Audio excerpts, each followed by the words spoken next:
The worst part wasn't the wine soaking through her dress. It was the silence that followed, the way every head in the great hall turned, and not a single person moved to help her. Lucy stood perfectly still in the middle of Lord Harwick's banquet hall, the shattered clay goblet at her feet, dark red wine bleeding into the stone floor like a wound that refused to close. Her linen dress, the pale gray one she had mended twice that season, the one she wore on nights when the Lord received important guests, clung cold and heavy to her side. The tray she had been carrying was somewhere behind her. She hadn't heard it fall. She had only heard the impact of Beta Roland's boot, connecting with her hip, sharp and deliberate, as she passed his chair. Not an accident. He hadn't even looked at her when he did it. "Clumsy girl," he said, reaching for a fresh goblet without breaking his conversation with the man beside him. Lucy did not move. She did not apologize. She breathed, slowly, through her nose, and counted the weight of every gaze in that room pressing against her skin like stones. She was 23 years old. She had been serving in this hall for 11 months, ever since her father's land had been absorbed into Lord Harwick's territory following the border wars. She knew every crack in these flagstone floors. She knew which candles burned fastest and which tables needed their legs shimmed with folded cloth. She had never once broken a goblet, not before tonight. The tray had slipped when his boot hit her. That was all. Around her, the conversation slowly resumed. Laughter returned. A lute player in the corner began a soft melody, and the smell of roasted pheasant and burnt rosemary drifted back into the foreground. The moment dissolved the way spilled wine did, quickly, without ceremony. No one helped her. She bent and collected the broken pieces herself, her jaw set, her golden braid falling over one shoulder as she crouched. One shard sliced the pad of her thumb, and she felt the sting of it with distant recognition, the way a person does when they are already holding too much pain in other places to mind a small one. She pressed her thumb against the fabric of her apron and straightened. Beta Roland was speaking loudly now, his square jaw tilted toward the man beside him, a lord from the northern marches, judging by the gray wolf sigil embroidered on his cloak. Roland himself wore the deep blue of the Ashen Pack, 3 silver threads at his collar marking his rank. He was broad-shouldered and loud, the kind of man who filled a room with his presence and mistook the discomfort of others for respect. She had disliked him since the moment he arrived, 3 days ago, as part of the advance party for the Alpha King's progress through the southern territories. The Alpha King himself had not yet arrived. His entourage had come first. Advisors, guards, the Beta, the logistics of a royal visit spreading through the village like an early frost. Lucy had been assigned to the head table for the duration of the visit. An honor, according to the head steward. She had said nothing. She carried the broken pieces to the kitchen corridor and deposited them in the clay wastepot near the door. Marin, the head cook's young assistant, looked at her with wide eyes from across the kitchen hearth. "Did he?" "It's nothing," Lucy said. "Your dress? I'll soak it tonight." She poured cold water over her cut thumb at the basin and wrapped it in a thin strip of linen. Her hands were steady. They had always been steady, a quality she had learned to be careful about, because steadiness in a woman without rank or wolf was the kind of thing that made certain men uneasy. She had no wolf. That was the fact of her life that colored everything else. Born to a noble family of low-ranking shifters, she had reached her 21st year without shifting, without the inner presence that every other wolf-blooded person described as a voice, a shadow, a warmth behind the ribs. The healers had called her deficient. The pack hierarchy had reassigned her family's lands on that basis. A holder with no wolf could not defend a border territory. Her father had died not long after, something quiet and grief-shaped that the healer had called heart failure, and that Lucy had privately called something else entirely. She had come to Harwick's service because there was nowhere else to go. Her younger brother Emmerich had been taken in by the Lord's household at her insistence.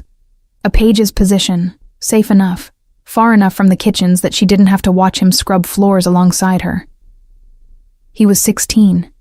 He still believed things could improve. Lucy had stopped believing that, but she had not stopped watching. She retied her apron and returned to the hall. The evening wore on.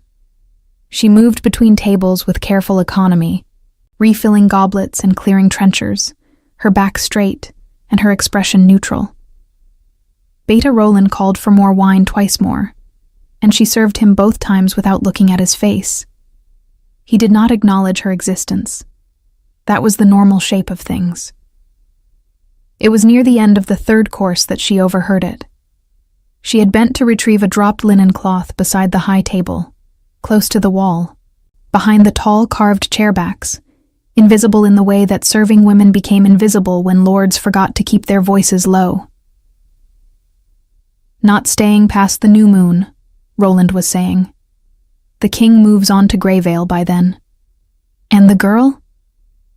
The other voice, the northern lord, Lord Fenwick, low, conspiratorial.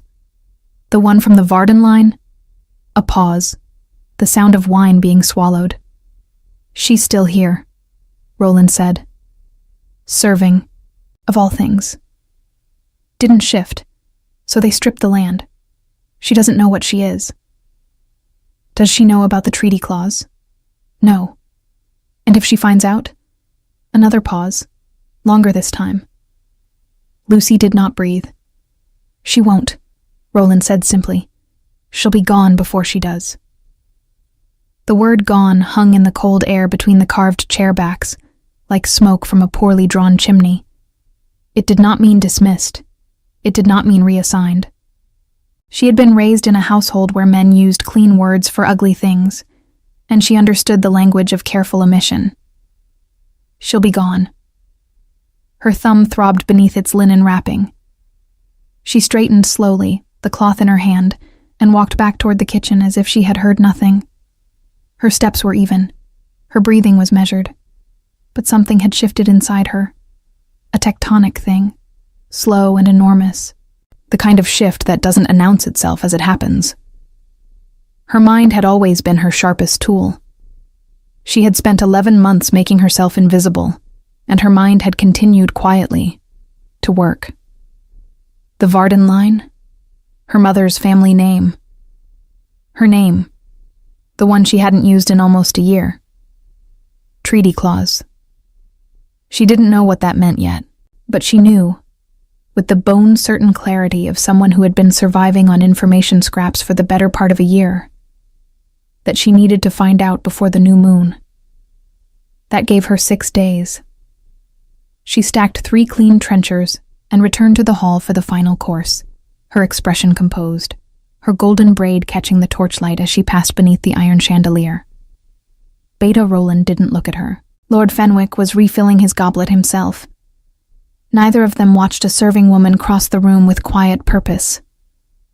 Neither of them noticed that her hands, resting against the wooden trenchers, were entirely, perfectly still.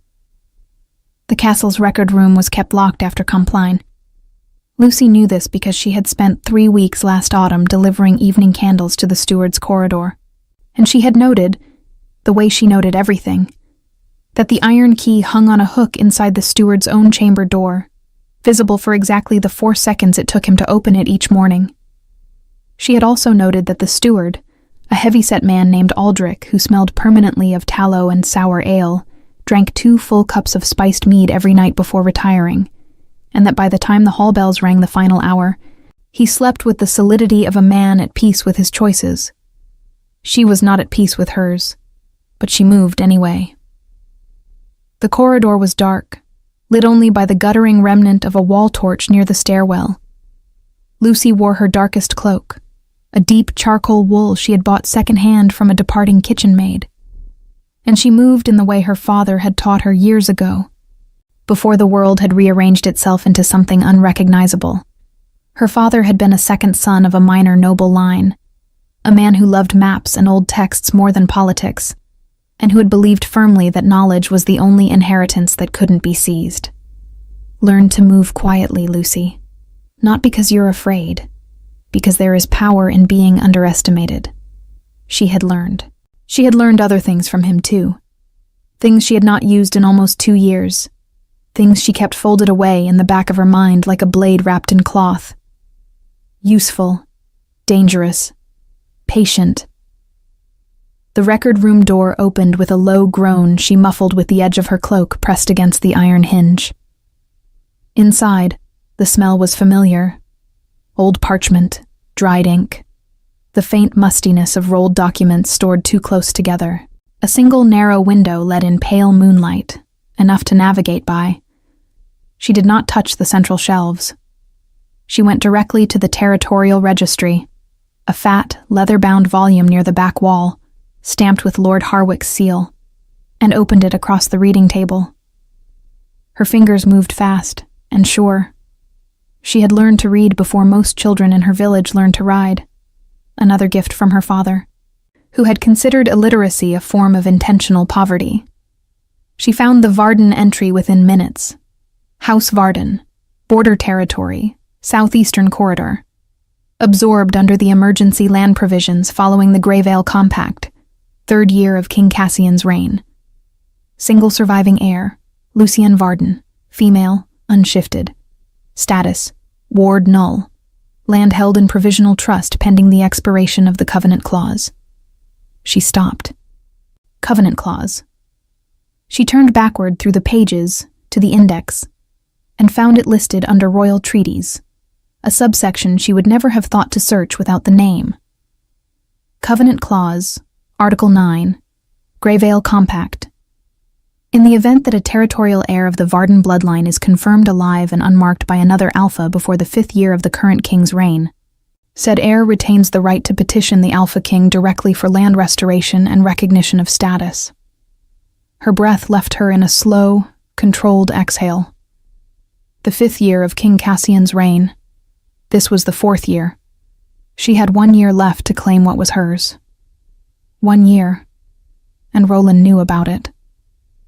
Roland, who had said she'll be gone with the quiet certainty of a man who had already made arrangements. She read the entry again, twice more, until the words were pressed into her memory like a seal into hot wax. Then she closed the registry, returned it to its exact position, and left the room as quietly as she had entered, drawing the door shut behind her with both hands to ease the latch back into place without sound. She was halfway back to the servants' corridor when she heard the footsteps. 2 sets. Heavy, deliberate, the sound of boots with iron heel caps on stone. She pressed herself into the alcove beside a tapestry depicting a hunt scene, gray wolves in a winter forest, and went absolutely still. The footsteps belonged to 2 of Roland's guards, she realized, as they passed close enough for her to smell the leather of their armor. They were not patrolling. They were moving with direction. Toward the servants' wing. Toward the row of small rooms where the household servants slept. Where Emmerich slept. The cold that moved through her was not the cold of the stone corridor. It was older than that. It was the cold of someone who has correctly predicted a terrible thing and hoped they were wrong. She did not run. Running made noise. She moved fast and soundless, cutting through the back passage that connected the tapestry corridor to the servants' stair, a shortcut she had discovered in her 2nd week at Harwick's castle, because she had made it her business to know every route in and out of every room. She reached the servants' wing 30 seconds before the guards turned the corner into the main approach. Emmerich's door was the 3rd on the left. She opened it without knocking, slipped inside, and closed it behind her in one fluid motion. Her brother was asleep, curled on his narrow pallet, one arm thrown over his face. He was 16, and looked younger in sleep, all the careful composure he had been practicing gone. Just a boy with her same golden hair and their father's long hands. Emmerich. She said it quietly, but with force, the way their father had always said her name when urgency was required, but panic was not permitted. He woke immediately. He had always been a light sleeper. Lucy. His voice was rough. Then he read her face, and his own sharpened. What? Get your boots, she said, quietly. Now. He didn't ask questions.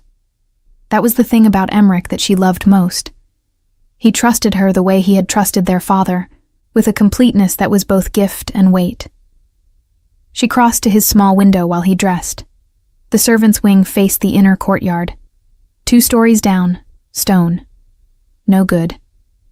But the courtyard connected to the stable yard, and the stable yard had a gate in the east wall that the night groomsman left unlatched when he slipped out to visit the laundress in the village. She had noted this. She had noted it, and thought useful, and filed it away like everything else. "We're leaving?" Emmerich said quietly behind her. "We're leaving," she confirmed. "Tonight. Right now." He picked up a small leather satchel from under his pallet. She noticed he had packed it with practical speed, suggesting some part of him had been expecting this possibility, and slung it over one shoulder. Then he looked at her with their father's steady gray eyes. "You found something." "I found several things," she said. "I'll explain when we're clear of the walls." She opened his door a crack. The corridor was empty. The guards had not yet reached this end of the wing, or they had stopped at another room. She could not know which, and she could not afford to wait and find out. They moved together through the back passage, down the servants' stair, through the cold of the lower courtyard and across the shadow-dark stable yard with the night air biting at their faces. The gate in the east wall was, as noted, unlatched. It swung open under her hand. Beyond it was the edge of the village, and beyond the village was the thornwood. 3 leagues of dense forest that marked the boundary between Harwick's territory and the open roads of the kingdom's eastern corridor. She didn't stop moving until the castle walls were behind them and the trees had closed overhead. Only then did she let herself breathe. Emmerich stopped beside her, his breath clouding in the cold air, and looked back at the distant torchlight of the castle walls. "Lucy," he said carefully, "what exactly did you find in there?" She pulled her cloak tighter. Above them, through gaps in the canopy, the moon hung low and almost full, spilling silver through the branches. Her thumb still throbbed. Her mind was moving fast, sorting through everything she knew: the treaty, the clause, the timeline. Roland's words said in the comfortable certainty of a man who had not looked at the serving woman close enough to see her listening. "I found out that our family name still has legal claim to our father's lands," she said, "and that someone powerful wants to make sure I never use it." Emmerich was quiet for a moment. "So what do we do?" She looked through the trees toward the eastern road. King Cassian's progress was moving south. He would be in Harwick's territory within 2 days, and before the new moon, before Roland could execute whatever he had planned so calmly over roasted pheasant and expensive wine, she needed to reach the Alpha King, directly, herself, without Roland between them. "She'll be gone," he had said. She pulled her braid over one shoulder and tied it back under her hood. "We find the king," she said. They made it 3 leagues into the thornwood before Lucy heard the wolves. Not close, not yet. But in the forest at night, sound carried differently than in open land. It bent around tree trunks and pooled in low ground, arriving from unexpected directions, intimate and sourceless at once. She had grown up near a forest, and she knew the difference between wolves hunting prey and wolves hunting something with intent. These were the latter. The pattern was too deliberate, too measured, covering ground in a sweep rather than a chase. Roland hadn't waited for morning. "They're running a grid," she said quietly. Emmerich looked at her sideways. "How do you know that?" "Because I would." She changed their direction without breaking stride, angling northeast instead of east, toward the ridge where the ground rose rocky and uneven. Shifted wolves moved faster on flat ground. The ridge would cost them speed, but gain them something more valuable: the high approach to the King's Road, which cut through the northern edge of the thornwood, and was, according to every traveler who had passed through Harwick's village in the last week, the route the royal progress was taking south. Emmerich kept pace without complaint. He was 16 and lean, and had their father's endurance, the kind built from years of early mornings and physical work rather than training. Lucy had both, the endurance and the training. She had simply kept the training invisible. Her father had hired a retired royal guard to teach her when she was 12. Not because he expected her to fight. He had said, with careful honesty, that he hoped she would never need to. But because he had understood something about the world that most fathers in their position preferred not to examine too closely. That a woman without a wolf in a shifter kingdom was only as safe as the goodwill of the people around her, and goodwill was not a reliable foundation. She had trained for 7 years. Blades, primarily. A short blade for close quarters, a longer one for distance management. Hand combat, pressure points. The kind of fighting that was not about strength, but about geometry, leverage, and the willingness to act before hesitation could hollow you out. She had not trained in almost 2 years, but the body held what it had been given. The howl came from the south, closer now, and then another to the southeast, the second wolf adjusting, responding to the first. They were communicating, professional. She touched Emmerich's arm and they stopped moving. In the silence, she heard something else. Hoofbeats on stone. Multiple horses, heavy-gaited. The sound of a large party moving at a disciplined pace on a paved road. Close. Perhaps a quarter league north through the tree line. The King's Road. Go, she said. They ran. The tree line broke onto the road with abrupt suddenness, moonlight flooding down after the closed dark of the forest. Lucy stepped onto the paved stone and looked both ways in the same breath. And stopped. The royal progress was not a quarter league away. It was here. Torches. A column of mounted riders, 12 at least, with a banner she recognized from the territorial seals on Harwick's official correspondence. The black wolf on silver of House Vale, King Cassian's line. Supply wagons behind, outriders flanking, and at the center of the column, unhurried and still as a man who had never needed to prove he was the most dangerous thing in any given space, a rider on a dark horse. She had no time to consider the approach. The wolves behind them broke from the tree line 30 seconds later. 2 large gray-brown shapes that pulled up short at the edge of the road when they registered the mounted column. Their advance halting with the frustrated precision of men who had been outmaneuvered and knew it. Every guard in the column had a blade half drawn. The outriders moved to flank positions. The forest edge became very still. Stand down. The voice from the center of the column was not loud. It didn't need to be. It was the kind of voice that had given orders in loud places for long enough that it had learned to cut through noise by quality rather than volume. The guards held. The 2 wolves at the tree line did not advance. They stood at the forest's edge with the uncertain stillness of men who had been given an order they hadn't anticipated and were calculating whether to ignore it. Lucy stepped forward into the torchlight. Not because she was unafraid, she was, but because standing still was a form of waiting, and she had been waiting for 11 months, and she was finished. I need to speak with the Alpha King, she said clearly. One of the outriders moved his horse between her and the column. Step back from the road. I won't. She kept her voice level. My name is Lucienne Varden. I am the last surviving heir of the Varden border territory. I have legal standing under Article 9 of the Greyvale Compact to petition the Alpha King directly, and I am invoking that right now, tonight, before your beta completes whatever arrangement he has made to ensure I cannot do so tomorrow. Silence. Then the rider at the center of the column moved his horse forward, past the outrider, past the first rank of guards, until he was close enough that the torchlight reached him properly. She had seen illustrations of King Cassian in Harwick's hall. Woodblock seals. A portrait in the receiving room that was clearly flattering in specific ways while being accurate in others. She had formed a general impression. Large, dark-haired, powerful. The reality was more specific than that. He was very tall in the saddle, broad through the shoulders. wearing a dark leather breastplate over a gray tunic with no ornamentation beyond the functional. Crossed harness straps, a heavy cloak the color of charcoal wool, leather bracers that looked used rather than ceremonial.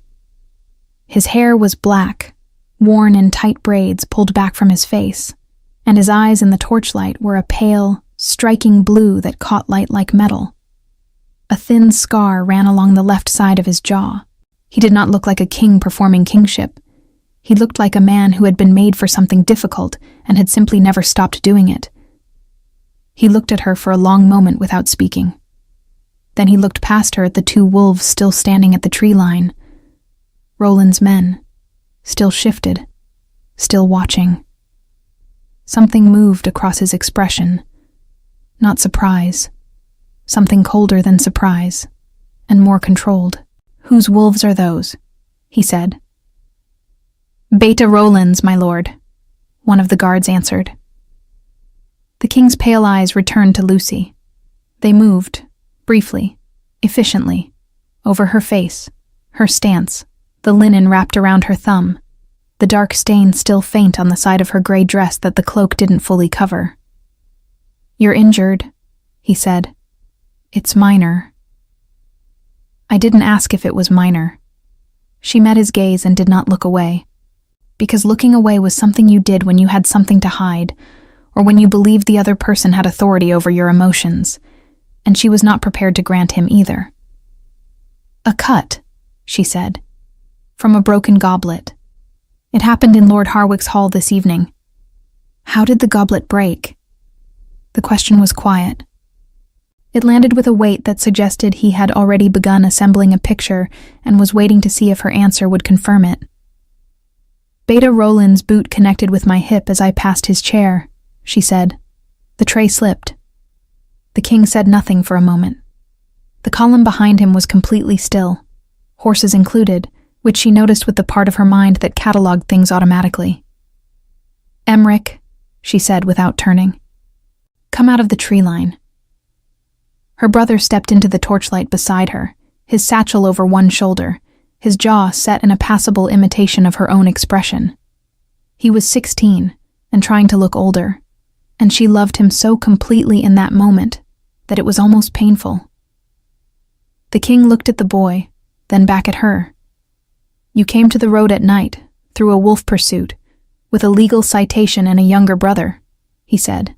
There was something in his voice that was not quite dry humor and not quite admiration. Something in between that she didn't have a name for yet. "Yes," she said simply. He was quiet for another moment. Then he dismounted. Not quickly. There was no urgency in his movements, only a settled deliberateness that made even the simple act of swinging down from a horse look like a decision made from authority rather than habit. He was taller standing than he had appeared mounted, which was not often true of men. He walked toward her and stopped 2 arms' lengths away, close enough to speak without the column hearing. "Article 9 requires a formal hearing," he said quietly. "Not a roadside claim in the middle of the night." "I know." "Then you know I cannot restore your lands on the basis of a single conversation." "I'm not asking you to," she said. "I'm asking you not to let your beta have me killed before I can request one." Another silence. His pale blue eyes held hers with an attention that was not intrusive, but was, undeniably, uncomfortably, complete. The kind of attention that did not skim over things. "You believe he intends to kill you," he said. "I believe he said I would be gone before the new moon, and I believe he sent 2 of his wolves into the thornwood 2 hours after I overheard him say it." She watched something shift behind his expression. Subtle, controlled, a tightening at the jaw that was gone almost before it formed. He turned back toward his column. "Roven!" he called. One of the senior guards moved forward. "Escort Beta Roland's men back to Harwick's castle and inform Lord Harwick that his guests will be departing at first light." A pause. "Send Roland to me." "Yes, my lord." He turned back to Lucy. The torchlight between them was steady. No wind reached the road here, sheltered as it was by the trees on both sides. "You and your brother will travel with the progress tonight," he said. It was not a question. "I don't require your charity," she said, and then stopped, because that wasn't accurate, and she knew it. She required exactly that, for exactly tonight, and pride was a luxury she could not afford until she was alive long enough to use it. "You require protection," he said, without inflection. "That isn't charity. That's a king's obligation to a subject invoking a legal right." He looked at her with that same focused attention.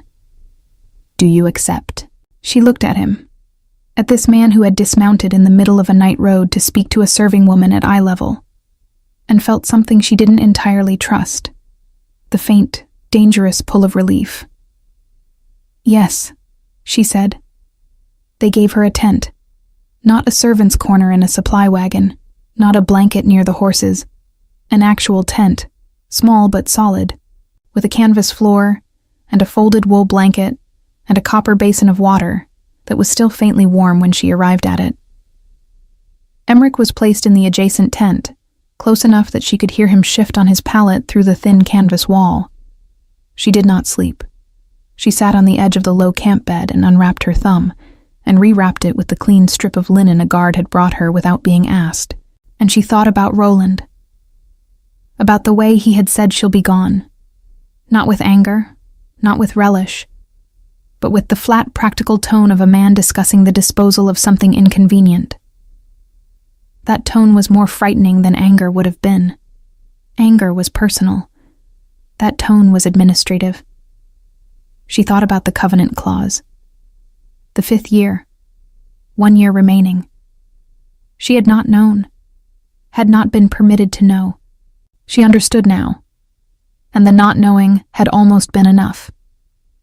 11 months of serving wine and mending dresses and being invisible, while her birthright sat in a record room 2 corridors from where she slept. Her father would have found a particular kind of bitter irony in that. She lay back on the bed without undressing, her cloak still around her shoulders, and stared at the canvas ceiling while the camp settled into the rhythms of a night halt. Guards rotating, horses shifting, the low murmur of men talking near the fire line. At some point, without deciding to, she slept. She woke to gray pre-dawn light, and the smell of wood smoke and boiling grain, and the sound of someone outside her tent with a measured, deliberate tread. "Lady Varden." The voice was the king's. Not the full weight of it, just the edge. The way it sounded when he was not projecting command but simply speaking. She sat up and ran her hands over her hair, tightening the braid that had half unraveled in the night. "Yes. There is something you should see before we break camp." She laced her boots, straightened her cloak, and stepped outside. The morning was cold and white, ground fog sitting low between the trees, the camp emerging from it in pieces. Tents, horses, the orange glow of the cook fires. King Cassian stood a few feet from her tent entrance, dressed already in his traveling clothes, cloak clasped at the shoulder, his dark braids clean and neat. He looked like a man who did not have a disheveled version of himself. Beside him stood Beta Roland. Lucy went still. Roland looked different in the morning light than he had across a banquet table. Less comfortable. There was a rigidity to his jaw that had not been there the night before, and his eyes moved to her with something she recognized as recalculation. The expression of a man revising his plans in real time. "Beta Roland has offered an account of last evening," the king said. His voice was neutral in a way that was more pointed than anger. "I would like you to hear it." Roland straightened. "There was a misunderstanding," he said. "My foot caught the serving girl's tray. An accident. As for the conversation the girl claims to have overheard, her name is Lucienne Varden," the king said. A beat of silence. "As for the conversation Lady Varden claims to have overheard," Roland continued, the correction sitting visibly uncomfortable in his mouth. "She has misinterpreted a private discussion. I was speaking of a different matter entirely. There was no threat made. I have no knowledge of her legal status and no interest in her lands. Lucy looked at him steadily. She had expected this. A man who planned things administratively also denied things administratively. Clean, smooth, difficult to disprove. You used my family name, she said. In that conversation, you said the girl from the Varden line. You said she doesn't know what she is, and then you said she would be gone before the new moon. She paused. Those were your exact words, in that order. Roland's jaw tightened. You misheard. I was 3 feet behind your chair, she said. I don't mishear at 3 feet. You're a serving woman. Your word against a beta's carries the same legal weight under Article 9, the king said quietly, when the subject in question is invoking territorial rights. He looked at Roland with the expression of a man who had already reached a conclusion and was waiting for the other person to catch up. Which she is. Roland went silent. The king turned to Lucy. Do you have anything further to add before I make a determination on Beta Roland's position within this progress? She thought about it honestly, about what could be proven and what could not, about the difference between the truth she knew and the evidence that existed. The record room entry was provable.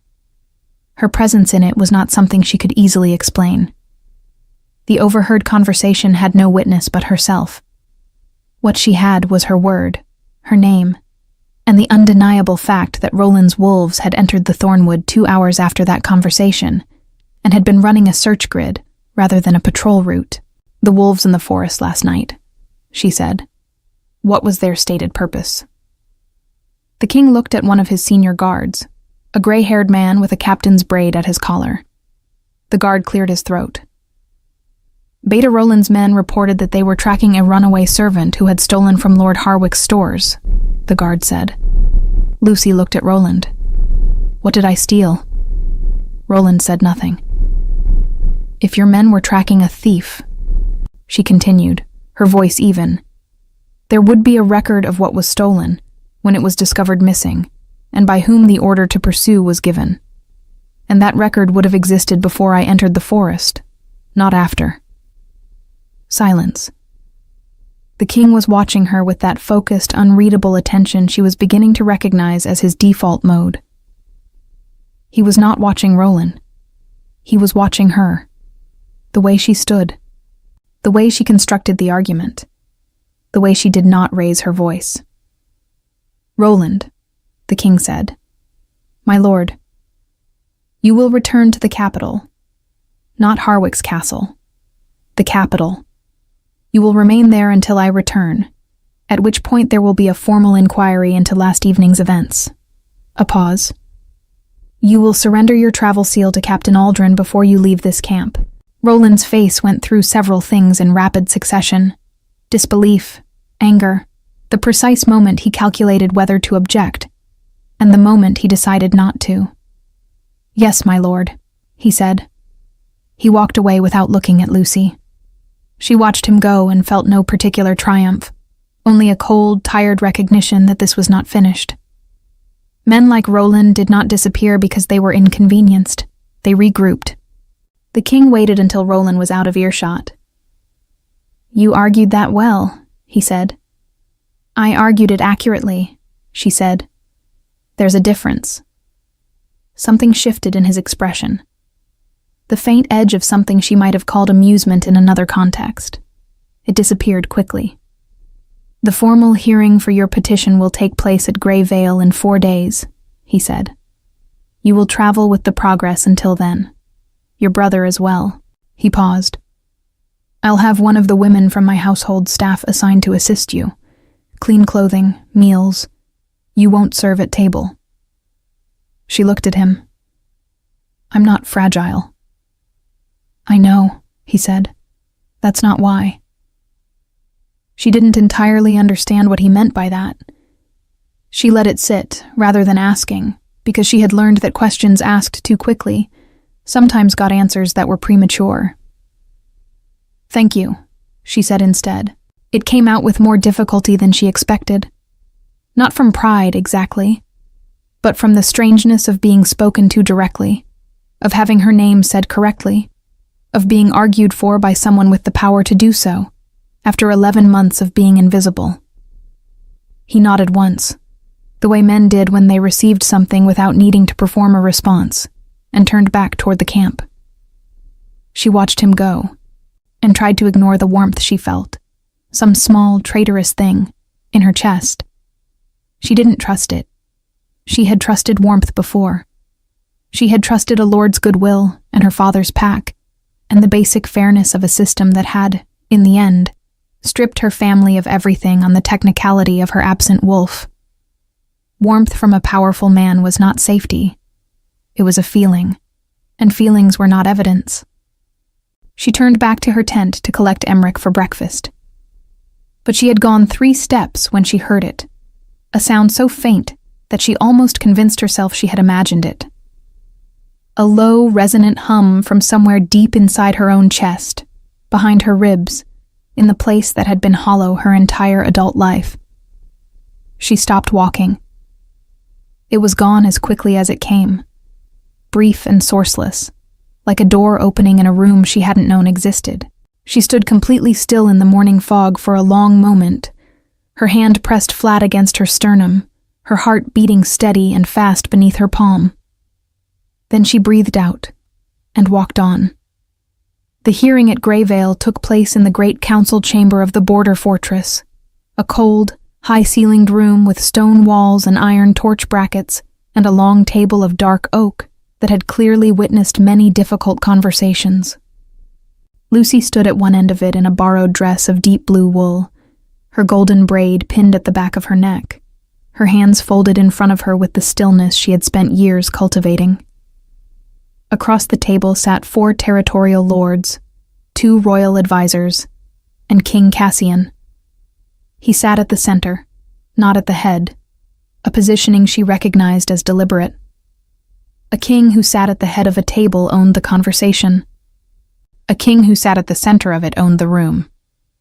She had spent the 4 days of travel preparing for this. The woman assigned to assist her, a capable, gray-eyed lady named Hester, who asked few questions and anticipated many needs, had helped her locate a copy of the Greyvale Compact in the fortress library. Lucy had read it twice through, annotated it in her memory, and identified 3 additional clauses that supported her claim beyond Article 9. She was ready. She presented the petition clearly and without ornamentation. The Varden bloodline, the land absorption, the covenant clause, the timeline. She cited the record room entry at Harwick's castle as documentary evidence. She did not explain how she had accessed it, and no one asked, because the entry's existence was the relevant fact, and not her method of finding it. She presented Roland's overheard conversation and the subsequent wolf pursuit as evidence of deliberate interference with a legal petitioner's right of access to the crown. When she finished, one of the advisors, a thin man named Lord Price who smelled of dried herbs and old ink, leaned forward. "The claim is technically valid," he said, in the tone of a man who found technical validity inconvenient. However, the covenant clause specifies a confirmed heir. Confirmation requires proof of bloodline and, in the case of a wolf-blooded line, evidence of the shifter inheritance. He looked at her with careful neutrality. Lady Varden has, by her own account, not shifted. Silence settled over the table. Lucy had anticipated this. She had anticipated it, and she had no answer for it, because it was true. She had no wolf. She had never shifted.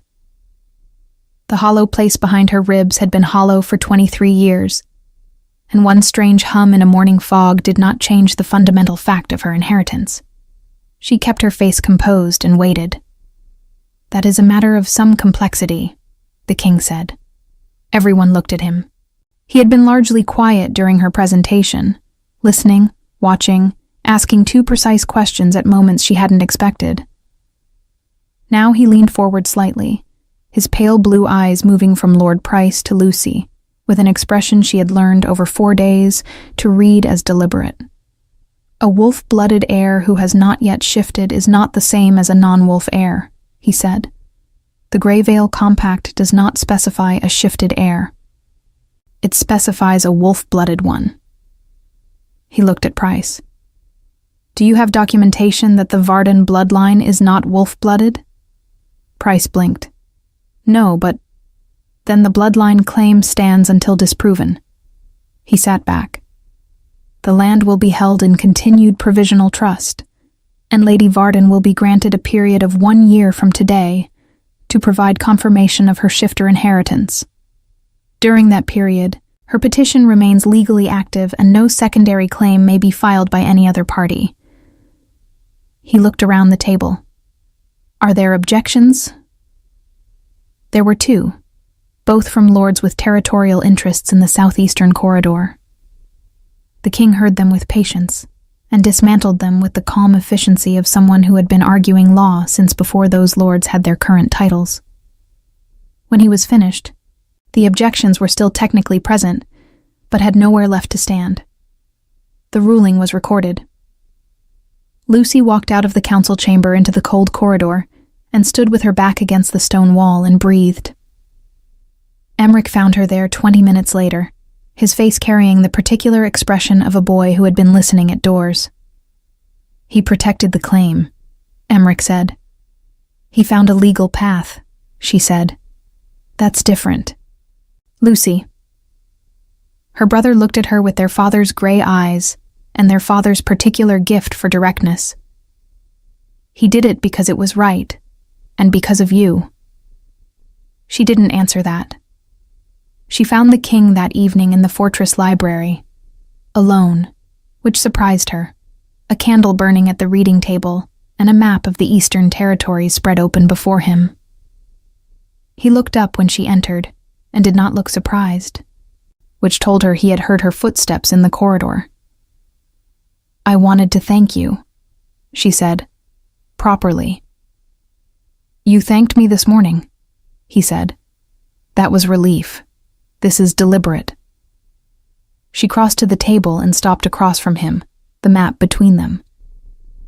You found an argument I hadn't thought of. You found 3 that I had, he said. I counted. She looked at him. In the candlelight, the scar along his jaw was more visible, and his blue eyes were darker, the pale quality of them absorbed by the low light into something warmer. He looked in this room, with this light, like a man rather than a king, or perhaps like a man who had simply been both for so long that the distinction had stopped mattering. May I ask you something? She said. Yes. Why does it matter to you? My claim, my lands. She paused.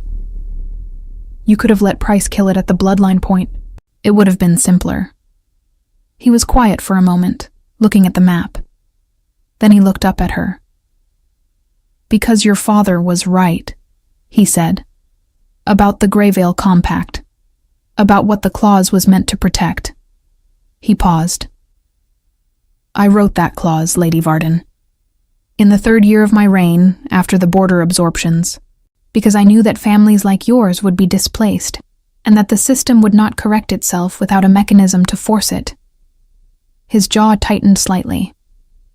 I did not anticipate that my own beta would use his position to prevent it from being invoked. The silence in the library was complete.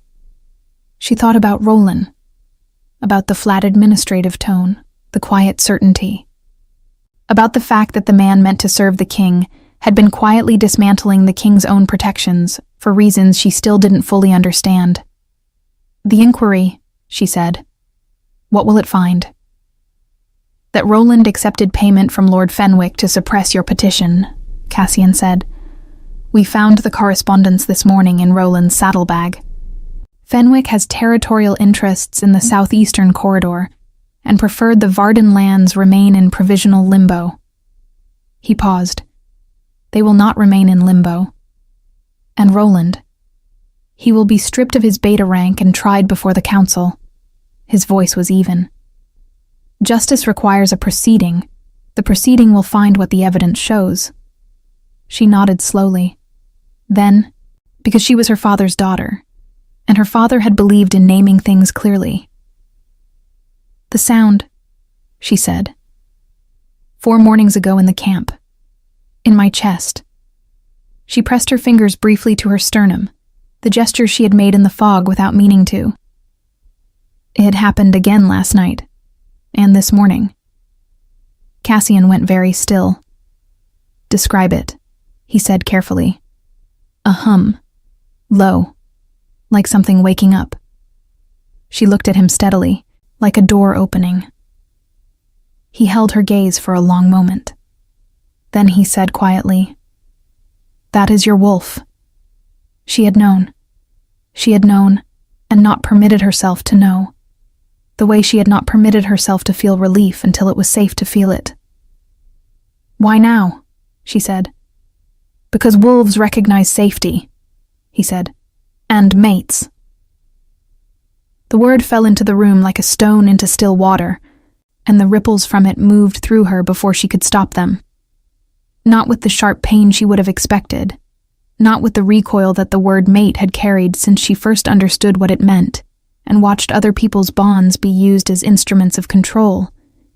Instead, it moved through her with a quiet, resonant truth that her body recognized before her mind fully caught up. She thought about what she knew of him.